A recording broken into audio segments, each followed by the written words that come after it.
Hello, my name is Seda Kasapoğlu. Today I will present second language acquisition. Language learning. The method by which people learn language is studied in terms of language acquisition. First language acquisition is the study of infants learning their native language when they are still 3, 4, or 5 years old. While second language acquisition is the ability to learn a second language in addition to the first. It includes the learning of new languages by both adults and children. Acquisition and learning. Similarities between learning and acquisition. Learning and acquisition are two terms associated with language learning. Both learning and acquisition facilitate the learner to become fluent in a language. Both learning and acquisition involve the four skills: reading, writing, listening, and speaking. Acquisition barriers. The second language is usually encountered during teenage or adult years in a few hours each week of school. After the critical period has passed, around the time of puberty, it becomes very difficult to acquire a language fully. The age factor. Due to neuromuscular processes that are only active until the age of 12, scientific studies have found that language skills like intonation and pronunciation may be learned more easily throughout infancy. Children's enhanced mimicking skills may be another reason for their accent-free speaking. After puberty, this skill greatly lessens. The adaptability, spontaneity, and tolerance for novel experiences of youngsters are additional elements that we shall take into account. Also, kids are interested, less fearful of making errors, and more inclined to interact with others than adults. Affective factors. Many second language learners have feelings of unwillingness or embarrassment in attempting to produce the different sounds of a language. For example, if we are stressed, uncomfortable, self-conscious, or unmotivated, then we are unlikely to learn anything. Focus on teaching model. Various techniques are used to promote the acquisition of second languages, some of which include the grammar translation method, the audiolingual method, and communicative approaches. Grammar translation method. Grammar translation method is a method of learning any foreign language by the practice or translating or converting the sentences of the native language into target language. Memorization is encouraged. Written language rather than spoken language is emphasized. It was mainly used to teach dead language such as Latin. The audiolingual method. It is based on behaviors theory. This method placed a strong focus on spoken language, and the major strategy is to make learners repeat in order to help them remember the structures.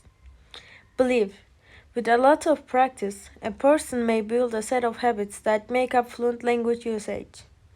For example, this method can be learned by repeating oral drills. Communicative approaches. The communicative approach depends on the idea that mastering a language requires having to transmit meaningful content.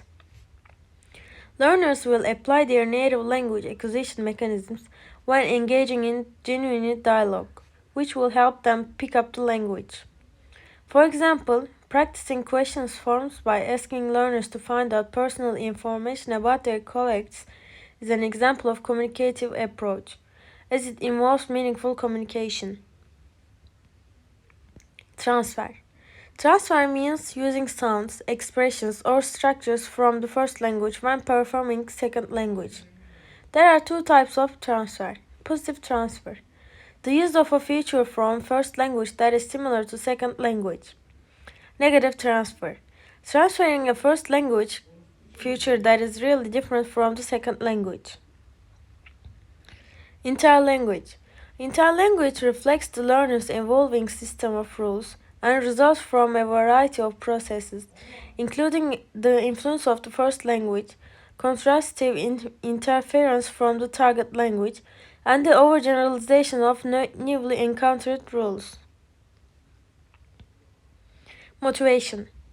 Motivation is very important in language learning. The learner who is willing to guess, risks making mistakes, and tries to communicate in the second language is better than one dwelling on errors, corrections, and a failure to be perfectly accurate.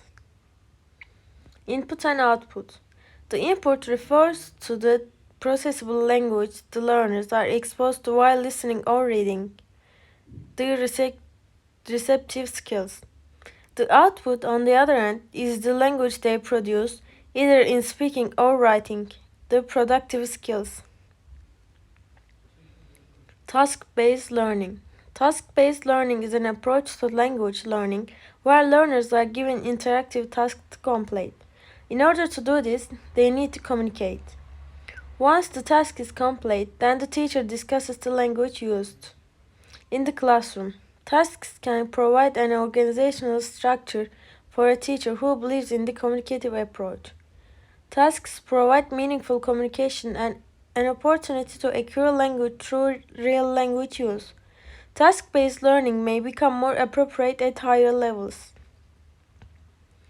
Communicative competence. Communicative language teaching involves developing language proficiency through interactions embedded in meaningful context. This approach to teaching provides authentic opportunities for learning that go beyond repetition and memorization of grammatical patterns in isolation. A central concept of the communicative approach to language teaching is communicative competence.